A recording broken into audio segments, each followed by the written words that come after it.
નવી સવારમાં હું રમેશ તન્ના આપનું હાર્દિક સ્વાગત કરું છું। આજે વાત કરવી છે એનઆરઆઈ સિનિયર સિટીઝનની। હમણાં અમને એક એવો કિસ્સો જાણવા મળ્યો જે કિસ્સો સાંભળીને આપણને ખરેખર ખૂબ દુઃખ થાય। સિનિયર સિટીઝન જે દરિયાપાર વસે છે, ખાસ કરીને અમેરિકામાં, કેનેડામાં, યુરોપના દેશોમાં, લંડન, આફ્રિકાના દેશોમાં, ઓસ્ટ્રેલિયા, ન્યૂઝીલેન્ડ, ફિજી, ગલ્ફના દેશોમાં એ લોકોની કેવી પરિસ્થિતિ છે એ અંગે મેં એક વિડીયો બનાવ્યો હતો અને પછી ઘણા બધા ફોન આવ્યા હતા અમારા ઉપર કે હજી અમારે આના વિશે ઘણું કહેવું છે।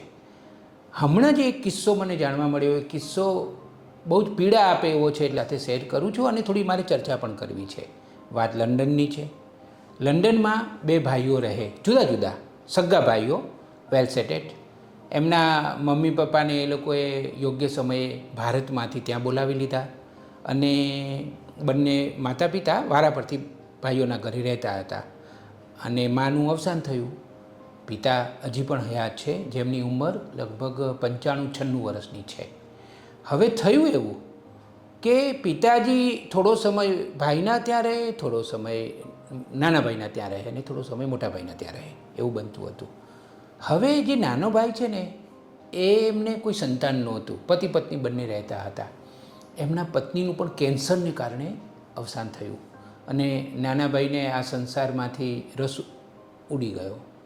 આમે એમની પ્રકૃતિ ધાર્મિક હતી, એટલે એમણે બધું છોડી દીધું, લંડન પણ છોડી દીધું અને ભારતમાં આવી ગયા અને ઋષિકેશ ને હરિદ્વાર ને ગંગા કિનારે એમણે રહેવાનું શરૂ કરી દીધું।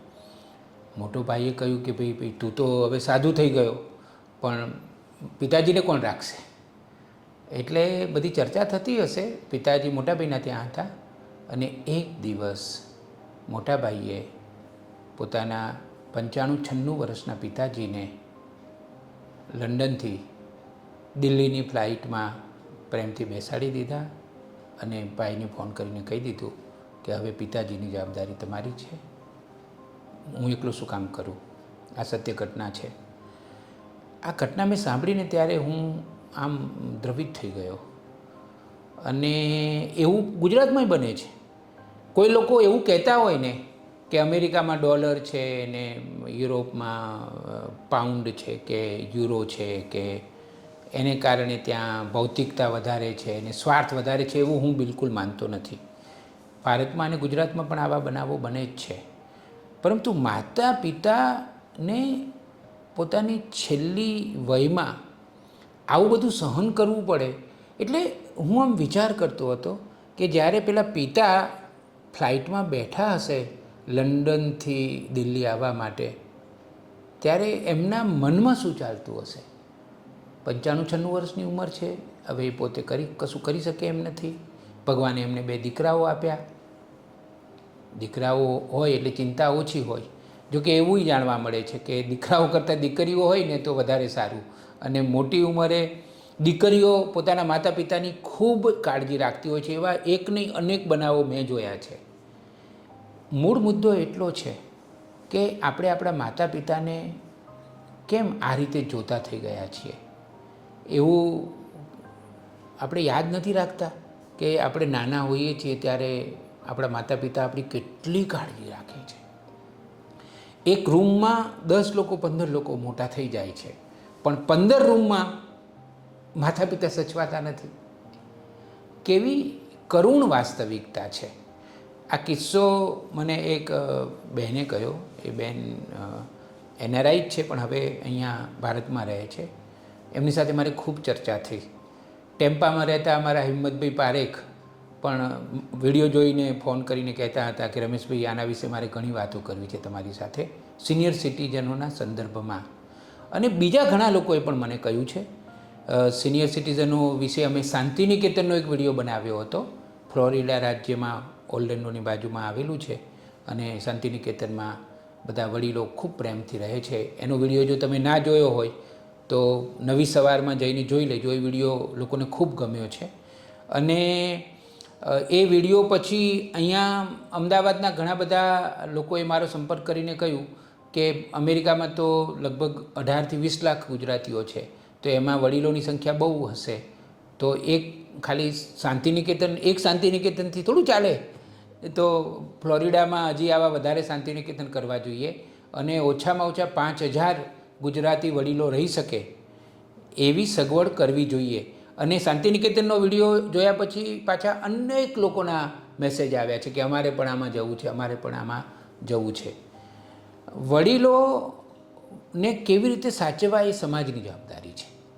મેં ક્યાંક વાંચ્યું હતું કે કોઈપણ સમાજ બાળકોને, બહેનોને, મહિલાઓને અને વડીલોને કઈ રીતે સાચવે છે, હું તો એમાં દિવ્યાંગોનો પણ સમાવેશ કરું છું, તો આ બધા જે લોકો છે ને એને સમાજ કઈ રીતે સાચવે છે, એને કઈ રીતે કાળજી રાખે છે, કઈ રીતે એની કેર કરે છે, કઈ રીતે એને પ્રેમ આપે છે, એના ઉપર જ સમાજની સ્વસ્થતાનો અને પ્રગતિનો આધાર છે.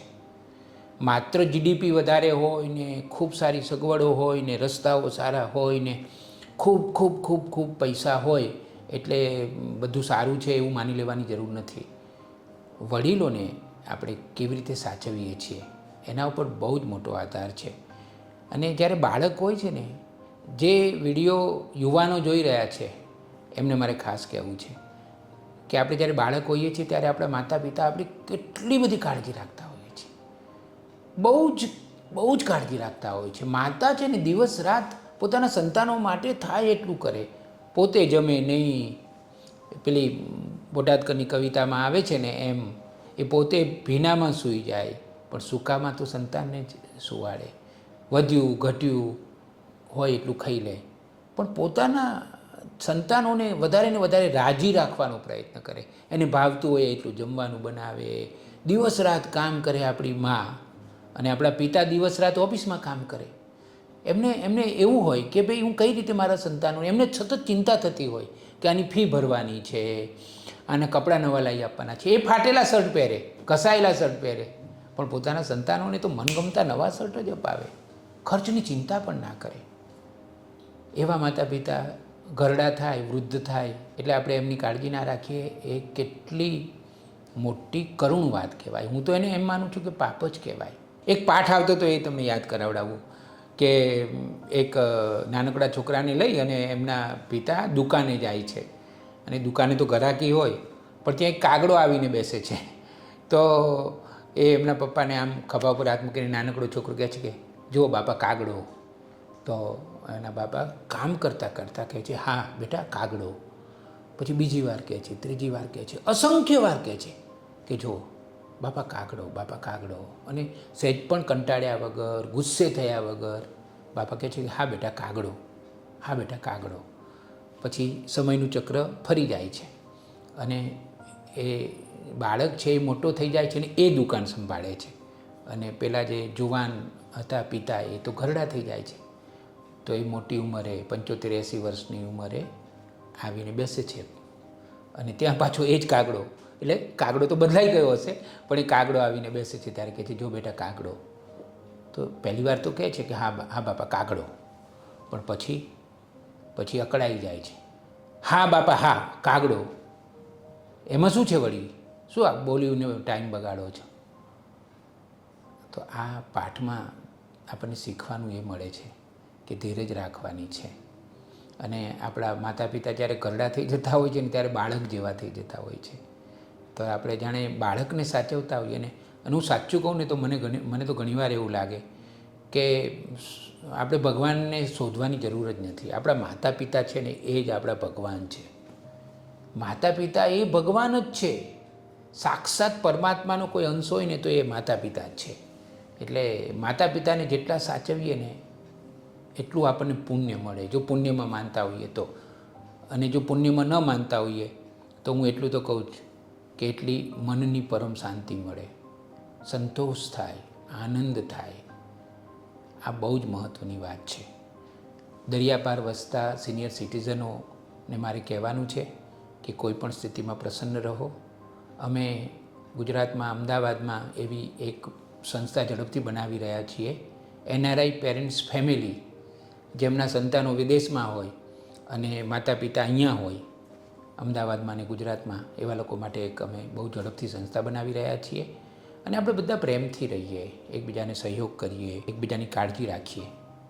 દરેકને હું પ્રસન્ન રહેવા માટે વિનંતી કરું છું અને નવી સવારના અમારા આ વિડીયો જો તમને ગમતા હોય તો વધારે ને વધારે લોકો સુધી પહોંચાડવા માટે પણ વિનંતી કરું છું.